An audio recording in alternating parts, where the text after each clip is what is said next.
देखो ना you want just to do this way. Maybe I'm not even sitting in there. It's for the dogs. I feel like I don't know who's this.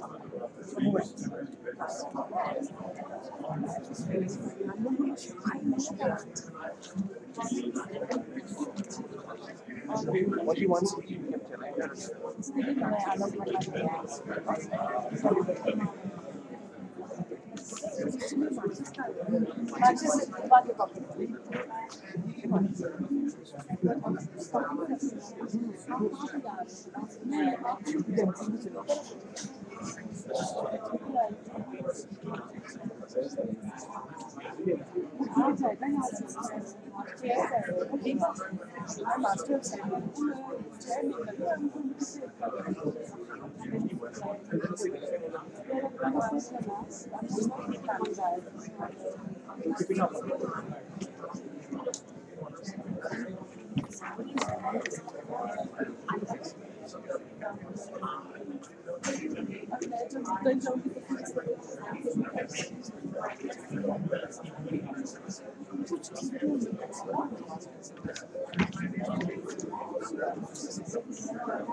Good evening, everyone. Thank you for coming for the launch of our school event. I welcome you to the launch of the Jindal School of Art and Architecture. The JSAA is a new school located within the Jindal Global University in Sonipat, Haryana. I am Anuparna Sengupta, a faculty in the Jindal School of Art and Architecture.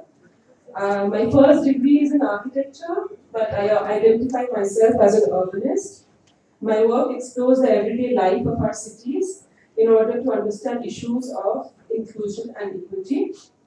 Our first panel today consists of our founding Vice Chancellor, Professor C. Rajkumar, Architect Stefan Pommier, Professor Thomas Michael, and Professor Joydeep Chatterjee. I now welcome our panelists to light the lamp and then proceed onto the stage. Please, if you may.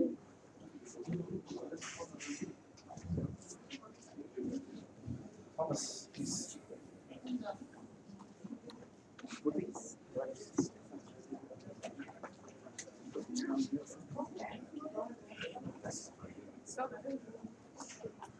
Come. Don't do it. Let's have the green with first. What do I do? Just light lamp. Stefan.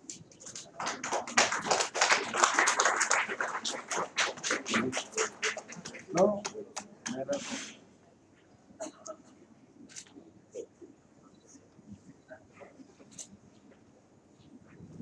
AC blast. I know. Relative of it. So वहाँ कर हमेशा ये कर तो AC blast है वाला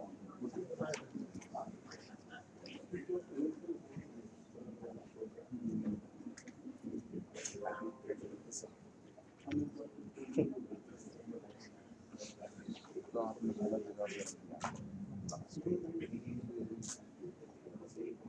चलो आप इसको ले चलिए वहाँ इसको ले चलिए उधर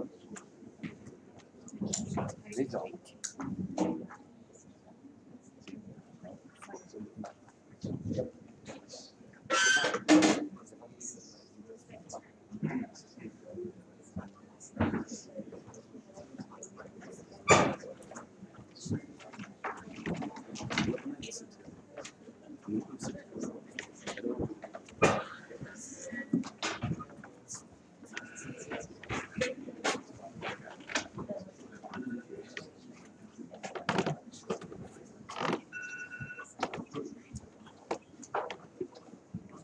Thank you.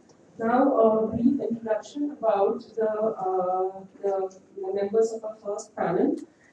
It's composed of our Vice Chancellor, Professor C. Rajkumar, Stefan Pommier, Principal Architect of SPA Design Limited, Professor Thomas Michael, the Dean Designate for our school, and Professor Joydeep Chatterjee, the Vice Dean for Jindal School of Art and Architecture.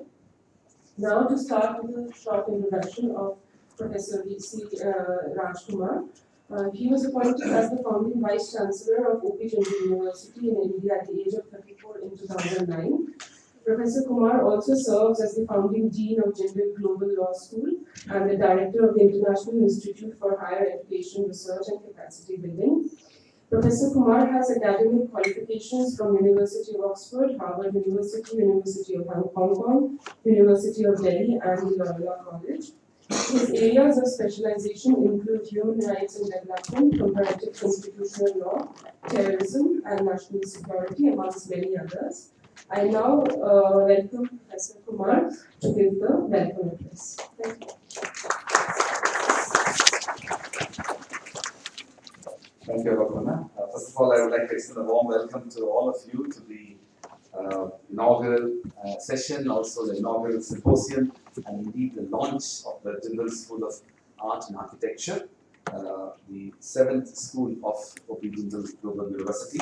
It is indeed a proud privilege for all of us to be having a very distinguished set of individuals who have come together to celebrate the launch of the Jindal School of Art and Architecture. At the outset, I would like to, first of all, appreciate the leadership of Professor Jaideep for really spearheading the establishment of the school and its evolution from its very modest beginnings several months ago, and also the faculty members who have come together as a part of the Jindal School of Art and Architecture to build the school.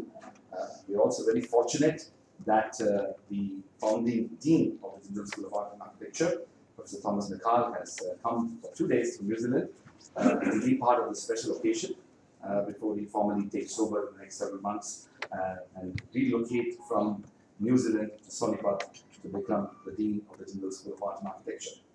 I also want to recognize the presence of Mr. Stefan Homier, the architect of the O.P. Jindal Global University. Stefan had walked this journey all along from our very early days when the O.P. Jindal Global University's location was just a mere set of fields. He saw it through from its very early beginnings, and today we have over 2 million square feet of built-up space in the last 8 years, and he had spearheaded, he and his team had spearheaded the effort to build the university. I also would take this moment to reflect about a very, it's very special for us to be doing this here.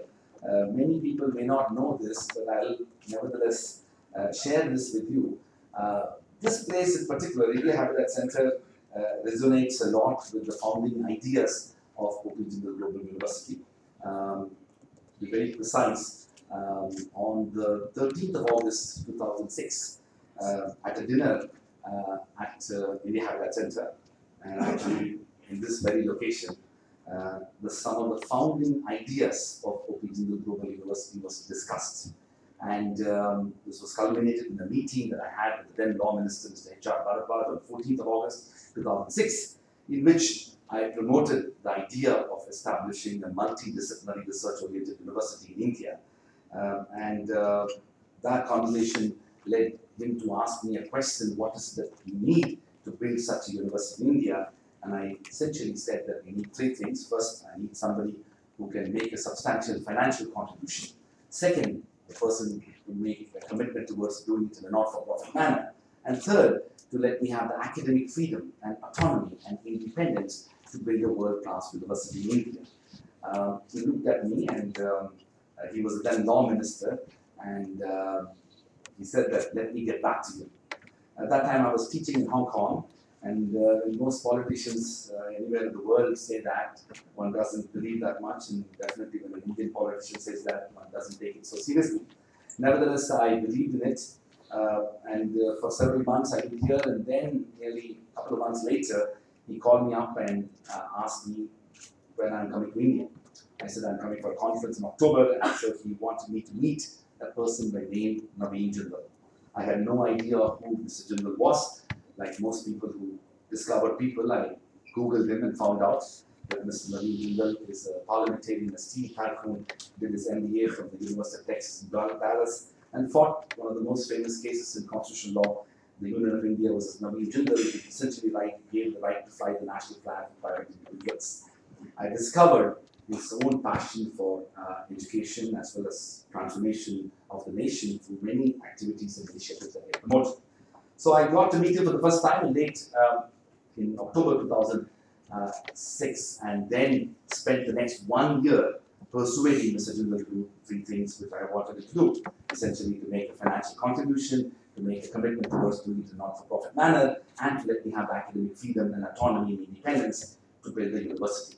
To cut the story short, by late 2007, Mr. Jindal agreed to all of that and invited me to move to India. I moved to India in early 2008, precisely January 2008.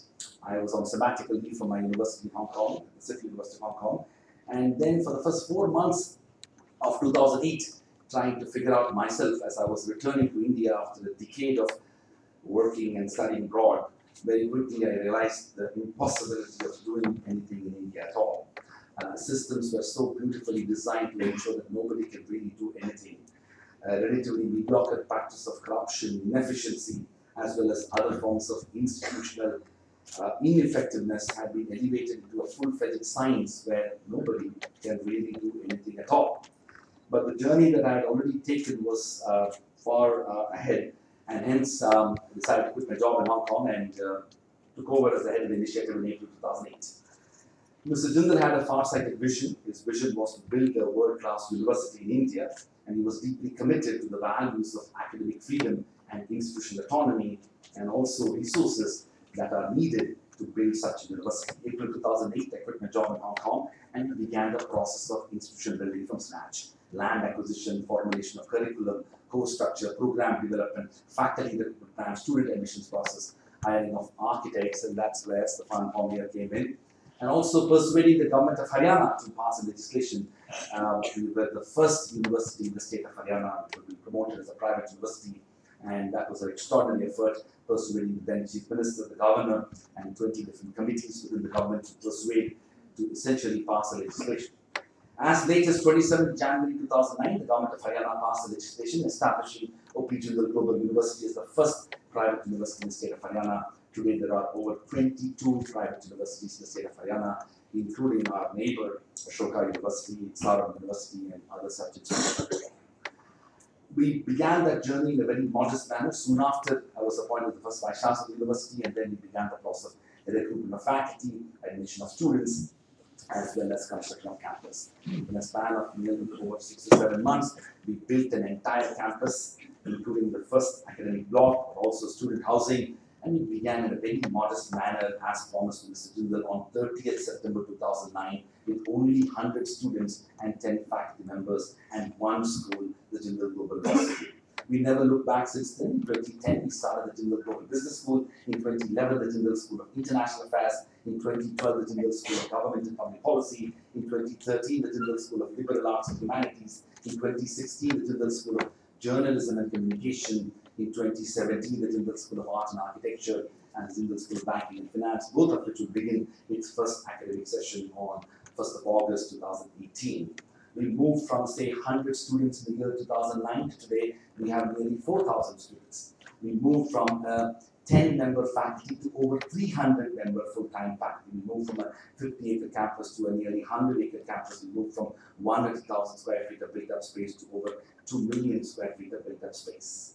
This journey that we have covered in the last 8 years has been an extraordinarily inspiring journey for all of us who have been part of it, including the faculty members, the students and staff. And I would like to believe that most of our faculty members who have chosen to come to Sonipat, it is not a job that they're doing. It is a calling in life that has brought people from around the world and from India to be part of this institutional imagination. Today we are indeed charting a new course of history.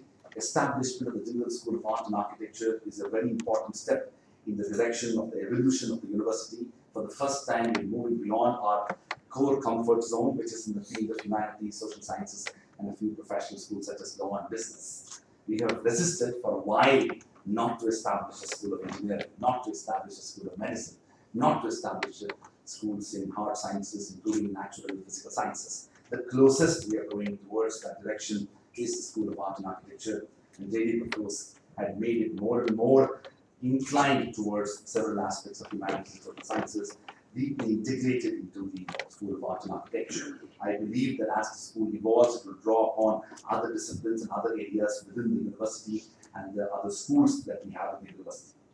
I want to spend the next few minutes talking a bit about our journey. The most important characteristic of the university is our strong international character. We are a global university, as one of my colleagues in the university tells, global is our middle name. And that comes with a lot of responsibilities, which essentially means that we need to focus on international engagement in very broad terms. For us, international engagement includes many things. Firstly, it includes recruitment of faculty. Nearly 20% of our full-time faculty members are non-Indian nationals recruited from 21 different countries in the world. And nearly 50% of the deans of the 8 schools that we have are also people who are recruited from different parts of the world. This essentially means that our institutional vision and our institutional imagination is closely connected to the world at large. Also, it becomes important for us to build substantive international collaborations with universities around the world. In the last 8 years, we've built collaborations with over 225 universities spread across 52 different countries in the world, in which we have implemented 10 different forms of collaborations, which include faculty exchange, student exchange, joint teaching, joint research, joint conferences, joint publications, dual degree programs, short-term study abroad programs, inward mobility immersion programs, as well as joint executive education programs. It also means for us to be able to build a research university, and it's an important aspect of our university's vision, and that's the second attribute of our university. It has been lamented time and again that not a single Indian university is one of the top 200 in the world, and it is important for us to build a university that focuses on research culture while not neglecting the importance of teaching and inspiration through teaching as well. And this is a delicate balance which universities need to strike, and we are attempting to do that, and we have achieved some degree of success in the last 8 years. The third aspect of a university is a strong commitment to public service in all its forms and all manifestations. Over 70% of our students are studying with some form of scholarship or the other. We strongly believe that access to high quality education is a very critical public and common good that we need to pursue, and private universities ought to be deeply committed to the idea of public service. And that's reflected in what we do as an institution, but also it's reflected in what our faculty members do in pursuing such experiential learning and other such activities. The fourth aspect of our university is a strong commitment to creating an intellectually vibrant environment through conferences, lectures, and workshops. And the fifth is what we do through executive education and continuing education. Our journey is still far away. We have the next 15-year strategic plan designed, and we intend to grow from strength to strength in the years to come. We intend to expand our university without compromising on our commitment to quality. We maintain a 1:13 faculty-student ratio. The vision of our Chancellor, Mr. Jindal, is to ensure that as we expand in terms of size, we continue to maintain the kind of quality and excellence that we have been deeply committed to in the past. It's also useful to mention that our vision is that in the next 15 years, we plan to grow in size, and our core strength is to have nearly 17,000 plus students in the next 15 years, nearly 1,700 plus faculty members in the next 15 years, which will ensure that we maintain a 1:10 faculty-student ratio. We intend to have a 4-fold increase in our physical strength in terms of our buildings and architecture, the design of those buildings, and I'm sure the addition of the Jindal School of Art and Architecture will contribute to new imaginations that we will contribute towards that. I want to end by saying that establishment of schools in India, or university in India, is not a new thing. We started in India with 20 universities at the dawn of Indian independence, and today we have nearly 1,000 universities. We have 40,000 plus colleges, 5,000 plus business schools, and over 1,500 law schools. Every state is building new universities more and more. And I would like to believe that with over 300 plus architecture schools, the Jindal School of Art and Architecture is one more such school that we are launching today. However, I would like to hope that it is not one more such school. The conglomeration of distinguished architects, institution builders, professors, people who work in the field of architecture, all of them coming together to celebrate and to